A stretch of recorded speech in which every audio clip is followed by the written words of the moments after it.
Well, we're thankful for all who are here this afternoon. For those who are visiting with us, and for those who are here from your vacations, we know that there's a lot of different things that you could be doing, but we're glad that you're here to study the Bible with us. We've been in the book of James for the past little while for this quarter, and so we're going to continue in James tonight. We've made it to the last chapter, and so we'll begin on James chapter 5. Let me get my screen up, and as I was going through this section of Scripture, with us having 2 Wednesdays left to finish up the book of James and to talk about any sort of questions or anything that we might have as far as those things are concerned, I was trying to figure out a good place for us to break with our class tonight, and actually one of the better places is probably going to be around verse 8. So we don't really have very many verses to cover tonight, and so I do encourage you that if you have any sort of comments or questions or anything that you'd like to say about some of the things that we're going to be studying, that you do that so that we can have the opportunity to cover a good bit in our class. We ended chapter 4 looking, again, I've said this a few different times over the past few weeks, it seems like, but forgive me if I start coughing. I'm still fighting. I'm not really sick now. I feel pretty good, but I'm still fighting a cough, and so forgive me if I have to get a drink of water or have to cough a little bit during the lesson.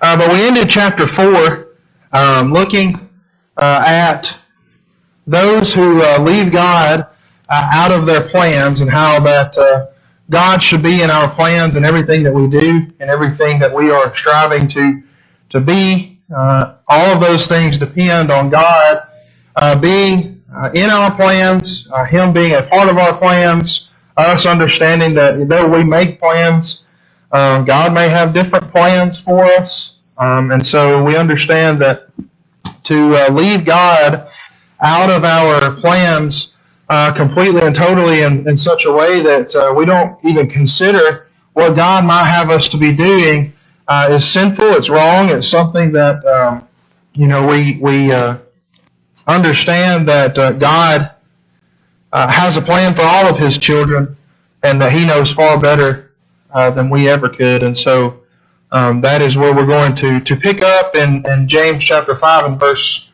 1. We sort of, in a way, switch gears here. Not completely, because we're going to begin to talk about some individuals who are more focused on money, but again, focusing on physical things and focusing on money, they're focusing more on those things rather than having God in their lives and in their plans. And so it sort of goes along together with what we're talking about and have been talking about. But we're going to be sort of switching gears here over in James chapter 5 and verse 1. I will encourage you to follow along in your Bibles.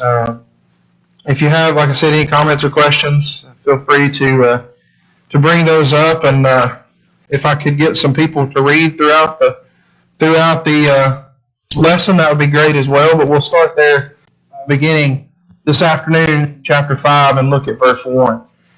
James says there, "Go to now, you rich men, weep and howl for your miseries that shall come upon you." Now, as I said before, we're talking about these who are focused on riches of this life rather than focusing on God. And we said just a moment ago, as we said, we sort of switch gears, but it also does go back to what we were saying just a moment ago.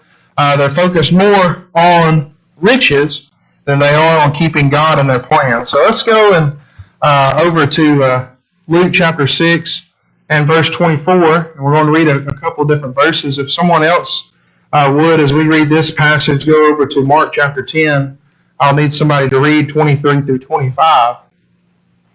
But starting there at Luke 6 and verse 24, "But woe unto you that are rich, for you have received your consolation. Somebody else, if you would, take that Mark 10 and verses 23 through 25 right quick.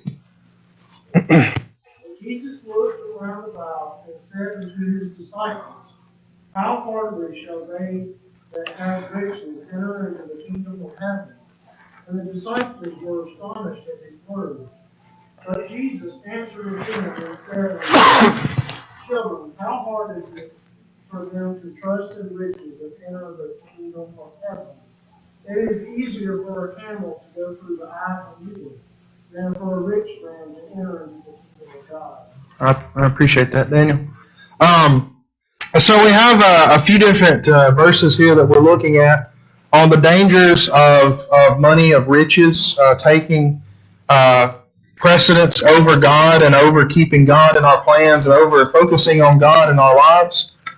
We know that it is a bad thing. We know that that's a warning that we receive a lot of different times throughout the Bible. These are just a couple of different places that we can go to and see that we need to be careful as far as riches and money is concerned in this life, because it's very easy for those things to begin to take priority over our lives rather than God taking priority over our lives.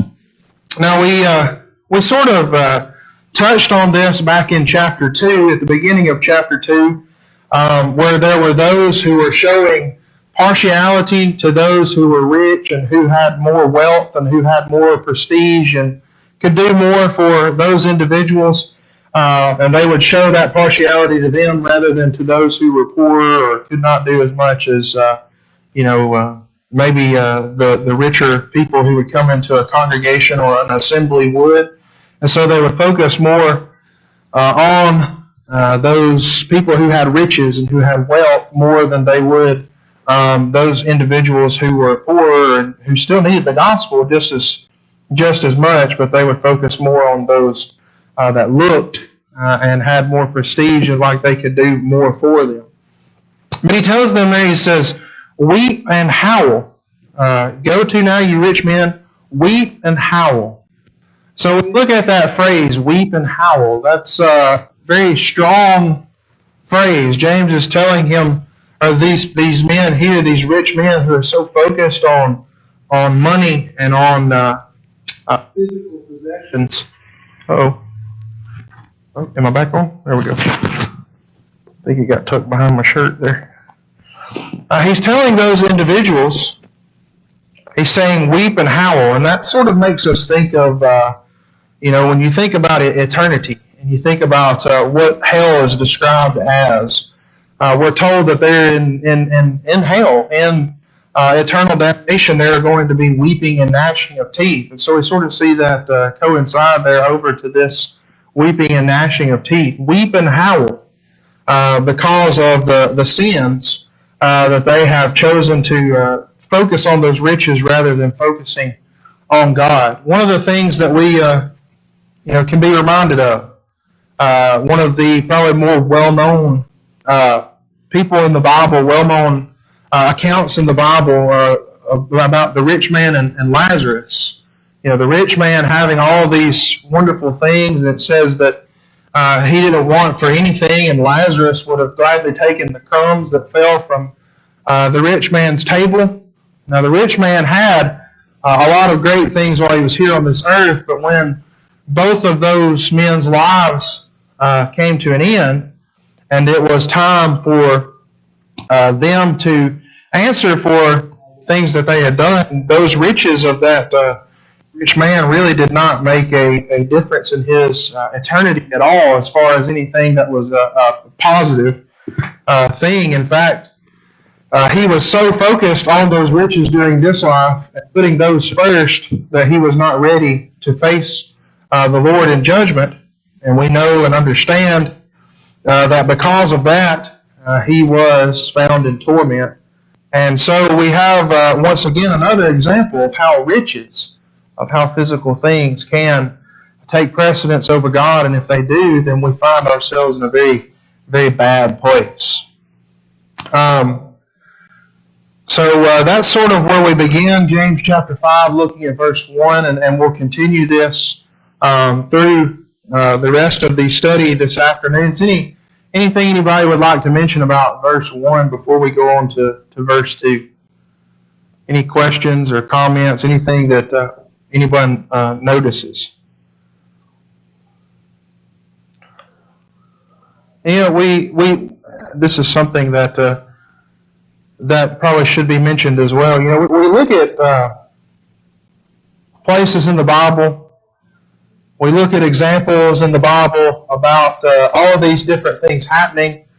The Bible tells us that there's nothing new under the sun, and so we think about how this was such an issue even this far back with these Jews, these individuals who were having these different issues and problems with letting that money get in the way of what they should be doing.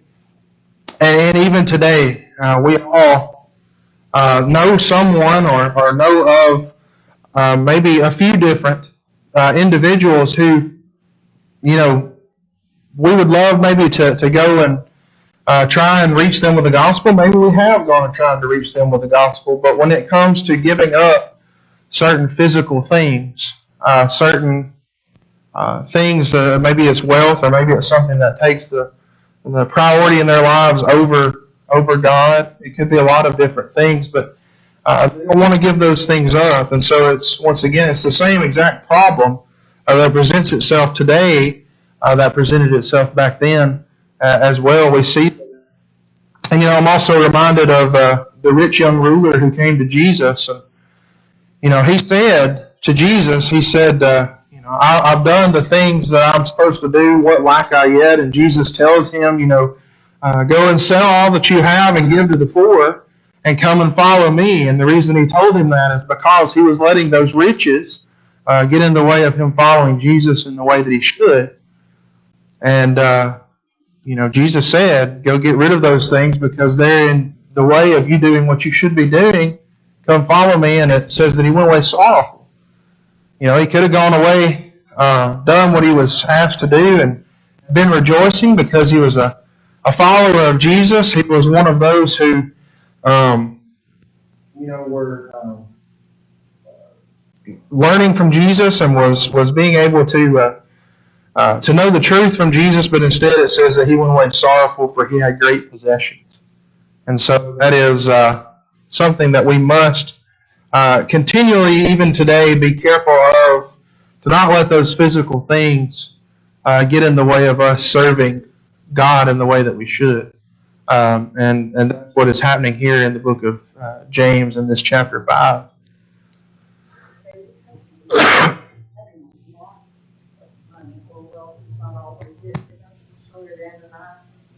Sure, yeah. Mm-hmm. Right. Yes, absolutely. And it's priorities and then, the attitude of the person who has it. And I don't know exactly what verse it's under, but I did put a note in here somewhere about how money in and of itself is not a bad thing. It's what we do with it. What are we using it for? There are good things, wonderful things, absolutely great things that can be done with the Lord's church and in the kingdom, because good men and women decide that they want to give of what they've been prospered, and sometimes even over and beyond what would be what we would normally think of someone giving, because they want to use what they've been given to do great and wonderful things in the church. And so it can be used to do, as you said, really well and wonderful things, but it also can be used in destructive ways. And so it does depend on the attitude and the priorities of the individual. Anyone else? That's obvious here. There's people on stage. They don't put more than a lot of people told me. Yeah. Aren't bashful about giving some of that. We're so thankful for that. Mm-hmm. So, I think it goes back to your love for the church. It goes back to your love for Christ. You know what? I could use that to go and buy things for myself, or I could use that to go and put a down payment on a new car or a new house or a new, a pool in my backyard. And I'm not saying any of those things are bad at all. If your priorities are where they should be, but if you love the church and you have that, then there are some people who want to give in that way, and so that's always a wonderful, wonderful thing. And I'm with Jeff. We absolutely are very appreciative here of those individuals that do that. So that's something that helps us out a lot. Let's go to verse 2. James 5 and verse 2. Your riches are corrupted, and your garments are moth-eaten. Your riches are corrupted, and your garments are moth-eaten. So this word corrupted, worthless. So the riches, in the long run, when we think about it, and it's holds true today as well. Riches, we think a lot about them, and the world thinks a lot about them here on earth, but really they are in the long run, in when we think about eternity and what matters when we stand in judgment to God, they are worthless. And so, as we said before, the problem wasn't that these people had money. It was how they were using that money. It was how that money had priority in their life over what should have had priority. Another example that we could use is the rich fool who had barns, and he decided, you know what, I'm going to tear down my barns and I'm going to build greater. And he says, I'm going to say to my soul, he says, I'm going to eat, drink, and be merry and just have all I want. And we know that he does that. And the Bible tells us that his soul was required of him, and it calls him a fool because of him, doing all of these things and trying to build greater barns and trying to do all of these wonderful things for him. And notice where the focus is on the individual and not on God. But he does all of that, but it does him no good in the end because his soul is required of him. And so we sort of use that example when we go back to what we were talking about earlier at the end of chapter 4. Then that man was so focused on riches and wealth and on gaining things and on putting up more to be able to gain more wealth over time. He was so focused on those physical things that he left God out of his plans. God was not, even thought of. And when it came time for his soul to be judged, for his soul to be required of him, the Bible says, then he was not ready. And we've got to be really very careful, and that does not happen to us. And it's very easy in today's society for that to be something that does happen. Because the world is so focused on gaining physical things and on really doing whatever you need to do to gain those physical things. And so, as I put here on the notes that are on the screen, how much good are those riches and physical things going to be for us when this life is over? When we understand that they're not going to do us any good. We can't take them with us. They'll be given to someone else, or they'll be tossed in a trash bin somewhere, or they'll be sold to somebody else, or they'll be, whatever it is. They're not going to do us any good, and eventually they're all going to be destroyed at the end of this world anyway. And so those physical things, they're really, in the long run, though we look at them in this life as things that are worthwhile and working for and things of that nature, they're really just something that we need to be able to take care of ourselves. But they're not really that valuable in the long run. Over in Matthew chapter 6, verses 19 and 20, Jesus speaks of this subject to us. And he talks about how it's important for us to have our priorities correct. And he says there in Matthew 6 and verse 19, starting there and looking through verse 20, he says, "Lay not up for yourselves treasures upon earth, where moth and rust doth corrupt, and where thieves break through and steal. But lay up for yourselves treasures in heaven, where neither moth nor rust doth corrupt, and where thieves do not break through nor steal." We'll go ahead and read verse 21 as well. "For where your treasure is, there will your heart be also." And so even Jesus warns us, and he warns those around him while he was here on this earth in his ministry, that our priorities need to be on heaven and on this Father, because that is what is going to last. And where we lay our treasures up, there will our heart be also, as he says there in verse 21. Any comments or questions or anything on verse number 2? Yes. That last one you just went over, Matthew 6:19. Yes. Do not store yourself treasures. I always thought about, what does he mean by treasures? What do you mean by those things, I guess, that we gather on or we collect that's so valuable? Right. Then we serve a jealous God. Mm-hmm. You know, there's the big G in the Bible, and you see throughout the Bible, God was a small G. God wants to put nothing in front of him. Right. Those treasures, those things, those thoughts, things, they'll football. Mm-hmm. Mm-hmm. Or in the park on Sunday, we put it before God. It's not pleasing. So yeah, that's a good way to look at it. All those little G gods, like you're talking about, that you read about,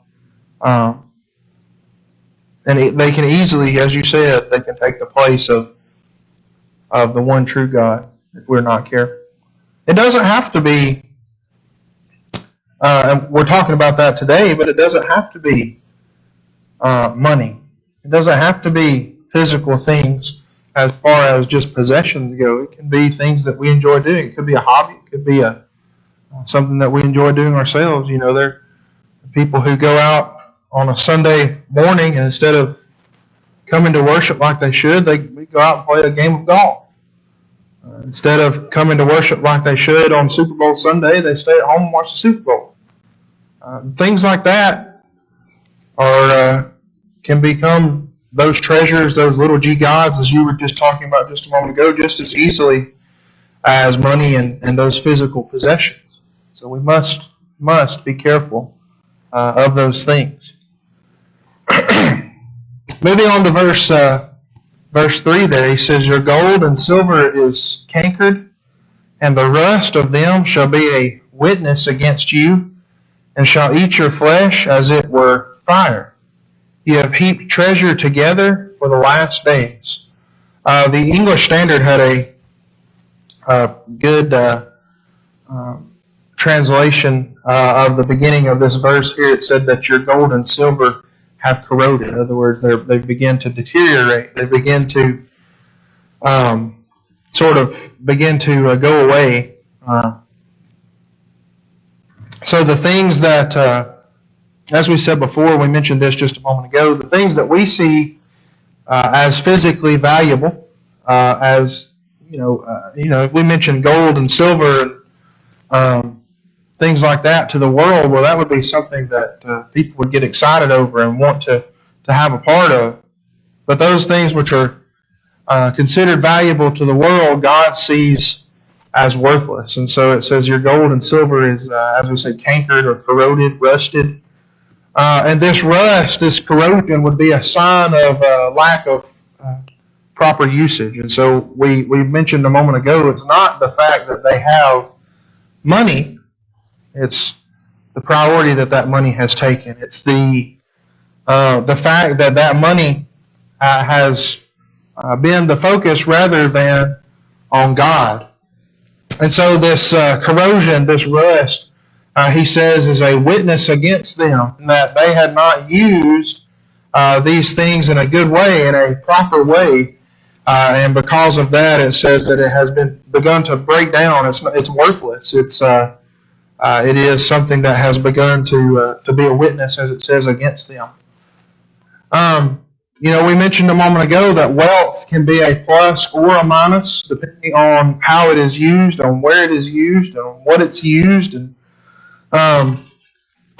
we also said that wealth is not going to do us any good when judgment comes. Now, I did think it was interesting as I was going through this study, this idea when it's talking about ye have heaped treasure together for the last days. It said that the phrase could be referring to the destruction of Jerusalem. I thought about that a little bit, and it does make sense to a degree. During that destruction of Jerusalem, when the temple was destroyed and when the city was destroyed, there were many Jews who had died in that destruction of Jerusalem and in that overtaking of Jerusalem, who were very wealthy Jews, Sadducees, who had a lot of physical things, a lot of money. And so it could be even here in James 5 and verse 3 referring to those last days, being referring to the destruction of Jerusalem there. Yeah.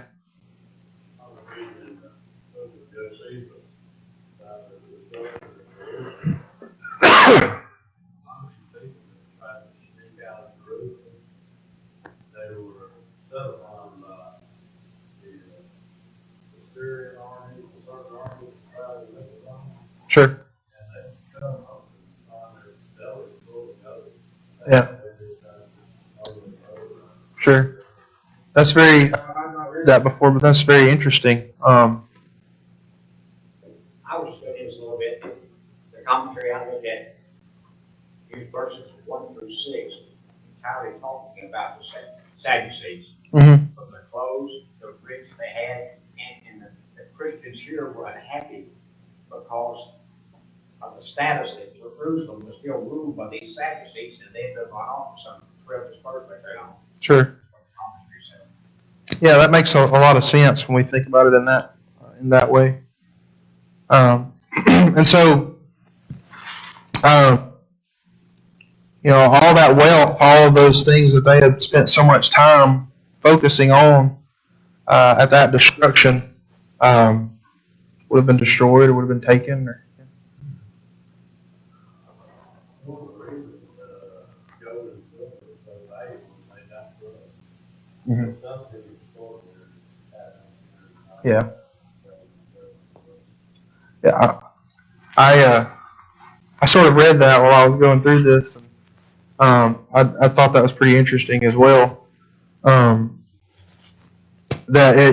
Physically, and under normal circumstances and things like that, they won't do that. So, as you said, something extraordinary being mentioned here.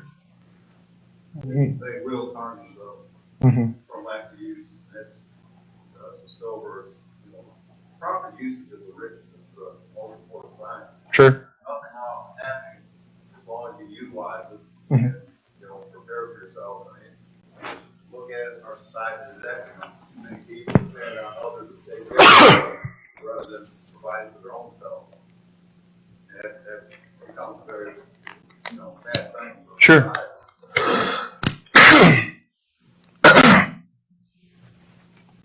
Anybody else have anything they want to mention?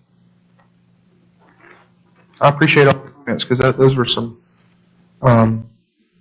definitely some good comments to go along with our passage here.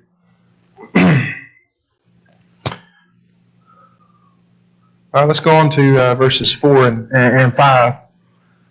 Behold, the hire of the laborers who have reaped down your fields, which is of you kept back by fraud, crieth, and the cries of them which have reaped or entered into the years of the Lord of Sabaoth. You have lived in pleasure on the earth and been wanton. You have nourished your hearts as in the day of slaughter. So these were men that we were mentioning a moment ago, they were, obviously they were rich men. They were men who were more focused on those riches than on God. And in reading these two verses here, verses 4 and 5, we begin to see that they basically took whatever they wanted or desired, and not only were they willing to take it, they were willing to take it from others. They were willing to do whatever it took to get those things that they wanted or desired, including cheating and hurting those who were working for those things. And so we have this terrible, really terrible attitude that we're talking about here, with these riches being the number one priority, to the point that they were willing to just do whatever it took to gain those things. If someone would, one person go over to 1 Timothy 5 and verse 18, and then another over to Romans 13 and verse 8, and we'll read those two passages in just a moment. But as we said, these were just really bad individuals, and we sometimes even face these types of individuals even today. That there are those out there even today who are so focused on riches and on gaining wealth and on doing whatever it takes to gain it, that they're just willing to hurt everyone else and hurt other individuals in that process. Someone, if you would, 1 Timothy 5 and verse 18.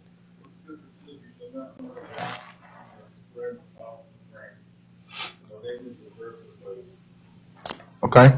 So we have this first example that we're looking at here.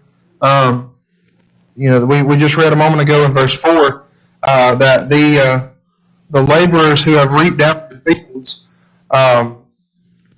it says, which is of you kept back by fraud, crieth.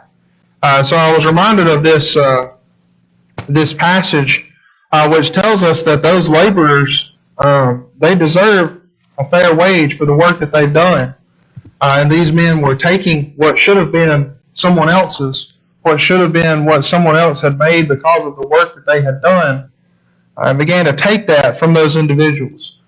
And so we understand that, and we've sort of seen this before in different places and in different lessons, that we should be those who are, Christians should be good workers, they should be good employees, but they also should be good employers. When we think about those who do things for us, who are employers, as far as Christians are concerned, those who work for us also deserve to be treated with respect, treated with earning a wage for what they have done.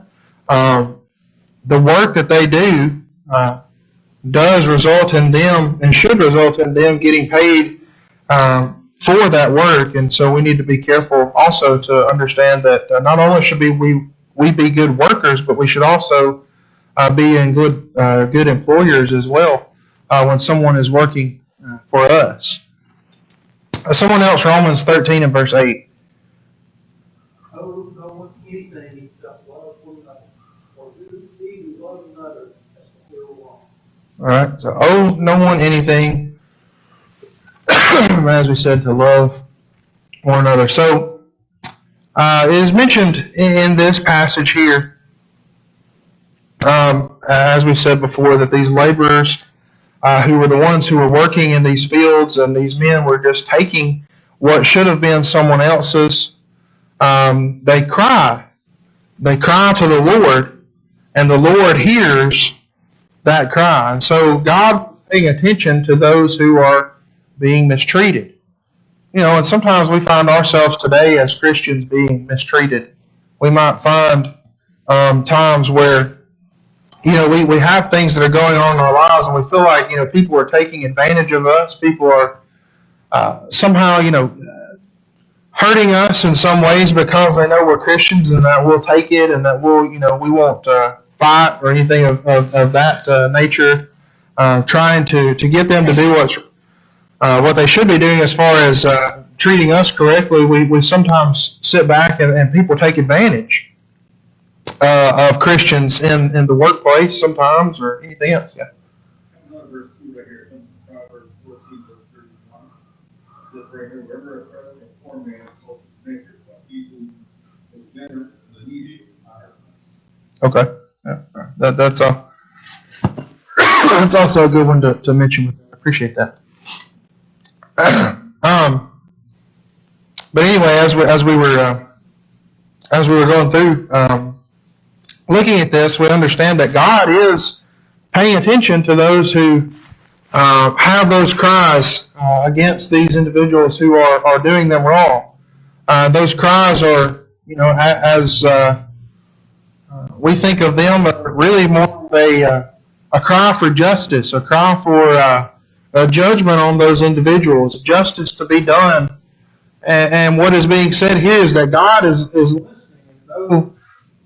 Those who are doing right and they're not reaping the benefits of what they're doing, though they are being taken advantage of, though these people are walking on them, that one day these things are going to be righted as far as the justice that is going to be done because of what is happening with these individuals.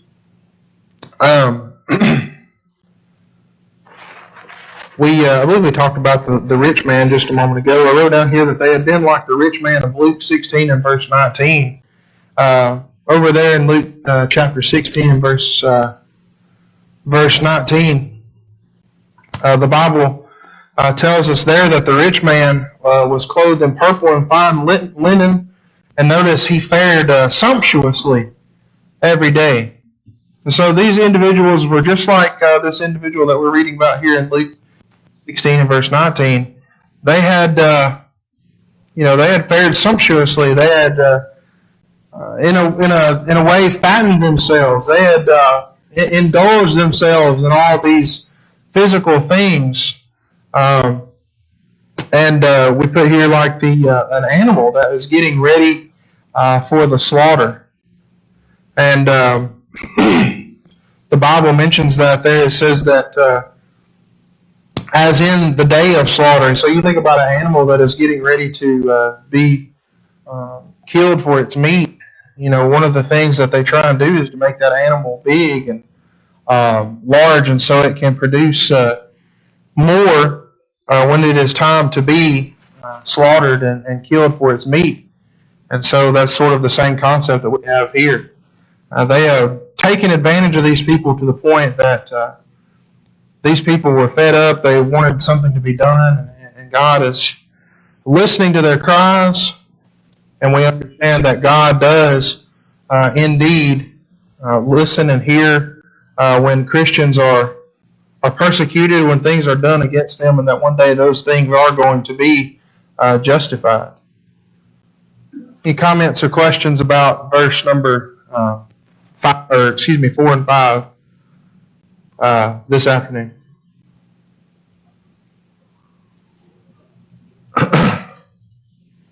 Now let's go ahead and let me see here.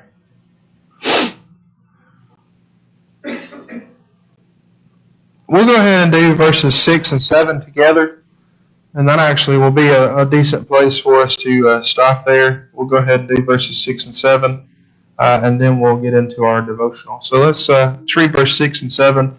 It says, "You have condemned and killed the just, and he doth not resist you. Be patient, therefore, brethren, unto the coming of the Lord. Behold, the husbandman waiteth for the precious fruit of the earth, and hath long patience for it, until he receive the early and latter rain." So looking at verse 6, "You have condemned and killed the just, and he doth not resist you." So a moment ago, remember we said that these people are really willing to do whatever it takes for them to gain these riches, to gain these physical things. That was their main focus. And so in a way, they're getting away with murder in a way. And we sort of have heard that phrase before. And And, it sort of holds the similar meaning to what we would use it as today. They're getting away with something that's terrible and horrible against these people here. But as we said before, one day this is going to be taken care of, that God is hearing those who cry out against them. And he says, "Be patient, therefore, brethren, unto the coming of the Lord. Behold, the husbandman waiteth for the precious fruit of the earth, and hath long patience for it until he receive the early and latter rain." So the principle that we're talking about here is for them not to quit, but rather continue to remain steadfast, though all of these things are being done to them. And eventually they would be taken care of if they would trust that God, means what he says, and that he says that vengeance is his. I believe that's what that passage there is in Romans 12 and verse 9. Over in Romans 12 and verse 9. No, I think I wrote down the wrong passage, actually. Hold on just a second. I'll look it up.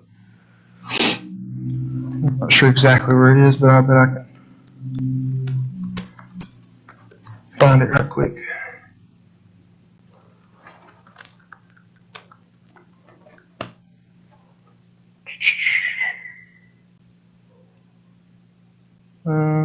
Yes, Romans 12 and verse 19. I'm sorry. I'll fix that. So Romans 12 and verse 19, I apologize about that, but Romans 12 and verse 19, "Dearly beloved, avenge not yourselves, but rather give place unto wrath.